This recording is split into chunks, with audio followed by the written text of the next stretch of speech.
मेरी बेटी के दिमाग में ये कूड़ा तुमने भरा है कि तुम अरमान के लिए परफेक्ट हो। अब तक मैं चुप थी क्योंकि तुम सिर्फ अरमान की बिजनेस पार्टनर थी। शादी नहीं, अब शिकार होगा। तुम्हारी बर्बादी का काउंटडाउन शुरू होता है। अब हीरा और वाणी मिलकर करवाएंगे मेहर को गिरफ्तार। फाइनली वाणी की याददाश्त वापस आ गई है। अब वह किसी भी कीमत पर मेहर को नहीं छोड़ेगी। जी हाँ दोस्तों, ये रिश्ता क्या कहलाता है का आने वाला ट्विस्ट बहुत ही जबरदस्त और धमाकेदार होने वाला है। कहानी में आप देख रहे हैं कि यहाँ बेटे की जिद के आगे पिता की नहीं चल पाई है। अरमान ने मायरा को बचपन से इतना लाड़ प्यार दिया है कि वह बहुत जिद्दी बन चुकी है। मायरा को अपनी मां अभीरा से नफरत है और एक गैर औरत से इतना लगाव हो गया है कि वह अपनी मां को तकलीफ देने के लिए सारी हदें पार कर रही है। आने वाले ट्विस्ट में मायरा जिद करती है कि अरमान अपनी लाइफ में आगे बने और अभीरा को भुलाकर मेहर से शादी कर ले।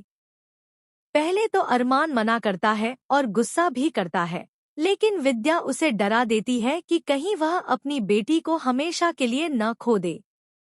इसी वजह से वह शादी के लिए तैयार हो जाता है। मेहर उसके लिए कोई अनजान नहीं है, वह उसे सालों से जानता है। मायरा को तकलीफ में देखकर अरमान इमोशनली कमजोर पड़ जाता है और आखिरकार शादी के लिए हाँ कर देता है। अरमान के इस फैसले को सुनकर अभीरा बहुत परेशान और हैरान हो जाती है। घरवाले भी चौंक जाते हैं।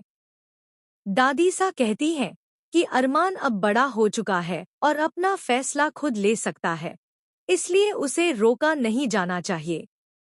लेकिन किसी को यह अंदाजा नहीं होता कि अरमान सच में अभीरा को छोड़कर मेहर से शादी करने के लिए तैयार हो जाएगा।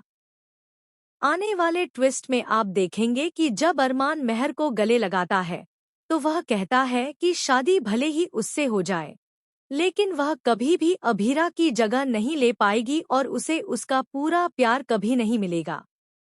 इस पर मेहर कहती है कि उसे कोई फर्क नहीं पड़ता, अब तो 7 जन्मों का साथ है, एक दिन प्यार हो ही जाएगा।